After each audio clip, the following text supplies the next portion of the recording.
چې د نفس د تقاضو خلاف د هر ګناه نه خو به خود ځان ساتي. لیکن بزرگان نیکان خلق په دې خانقاهونو کې د مریدانو اصلاح چې کوي نو د بعضې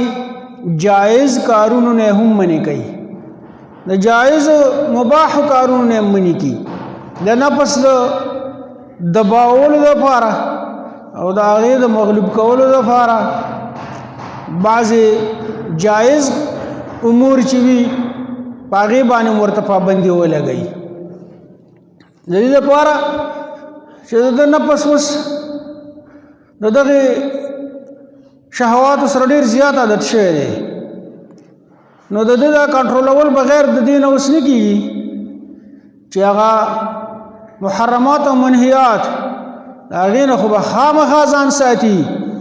خو چې جایز کارونو نه مباح کارونو نه هم لږ منې کړو چې دا نفس لږ دباو شي. د هغې دپاره د دیوبند دارالعلوم دیوبند محترم صاحب مولانا یعقوب نانوتوی رحمت الله علیه ډېر لوی اولیاء تیر شوي دي. د دارالعلوم دیوبند د څوکیداره پورې به ټول خاوندان د نسبت او ټول چې دی نو اهل تعلق او اصلاح د نوکره پورې یو نوکر به په کال کې یو ځل ډوډۍ کوله چې ورځ به نږدې شو نو هر استاذ به پې تاکید کوو چې ګوره ما پرې نه دي، دا د ډوډۍ دپاره نه، د هغې نوکر په هغه ډوډۍ کې دومره نورانیت و دومره روحانیت و چې هغې به فرمایل چې مونږ د دې نوکر دا ډوډۍ وخورو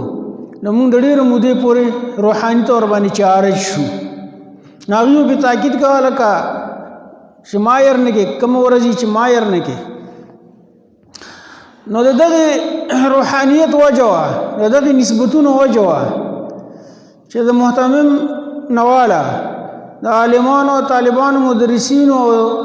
طالب علمانو پورې او ان تر دې چې د نوکرانو پورې ټول صاحب نسبتو. نو الله پاک د دارالعلوم دیوبند نه دومره غټ کار واغستو چې موږ تاسو وینو. نو مولانا یعقوب نانوتوی رحمت الله علیه ته یو ځل چا وویل چې حضرت دا څنګه خبره ده چې د مباح او د کارونو باره کې هم د بعضې جایز کارونو باره کې هم دا پیران وایي چې دا به نه کې دا به نه کې دا خو جایز دي. هغه وی او دا جایز دي، د دغې دپاره دې ته نه منې کوي چې هغوی څه خپل تحریم او تحلیل کوي، پتا یې حراموي نه، خو د تربیت او د نفس د دباولو دپاره دا نفس داسې عادت شوی چې دا دې څو پورې د هغه ځینې مباحاتو نه هم نه منې کړی نو دا نه کنټرولېږي، دا مس اس دی، دا بې مهاره اوښ دی. هغوی بیا یو مثال ورته بیان کو، تاسو راوړئ کاغذ یې راوړ ورله نو هغوی ورته هغه ورله هغه کاغذ چا څه کاغذ شته لکه په جیب کې ته ویلې زما څه شته یو کاغذ یې راواغستو ویل اوس ګورئ که نه دا کاغذ دی دا زه راماتومه ښه اوس یې زه بېرته زه سیده کول غواړم دا مات شي نه مات شي نو زه یې بېرته سیده کول غواړم دا اوس هغه دی بېرته نه سمېږي بېرته زور کوي داسې زور کوي. اوس ویل د دې دپاره د دې د سمولو دا علاج دی چې په دې بل طرف به هم لږ تاو کړو بېرته چې داسې یې تاو کړو نو چې اوس دې سم کړو نو بس وایي لاړې سیده شو. نو وایي دا نفس به د دې جایزو که د دې حرامو سره د ځینې مباحاتو نه منې کې نو بس بیا به دا لږ کنټرول شي لږ به دباو شي. د هغې دپاره هغوی په دغې مجاهده کې به بزرګانو څلور خبرې ښودې څلور. یو دا چې خوراک کم کا، خوراک کول جایز دي بلکې بعض وخت کې ضروري دي لیکن دا لږ کم کا چې دا نفس لږ دباو شي. او دویم هغه خوب لږ کم کا، دویم خبرې کمې کا خبرې، او دریم خوب کم کا خوب،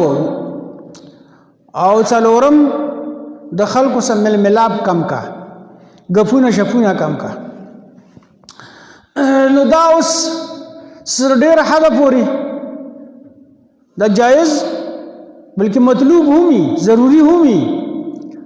لیکن چې ستا نفس داسې خوږر شوی دی او داسې ورسره عادت شوی دی چې د هغې نه غیر اړو څه وخت نه کېږي او چې څومره خوړی شي او چې څومره ویلی شي او چې څومره تعلقات او ګرځېدی شي او چې څومره اوده کېدی شي نو بس په هغې باندې څه صرفه نه کوي نو په دقې ځای کې د بیا خرابوي دا نفس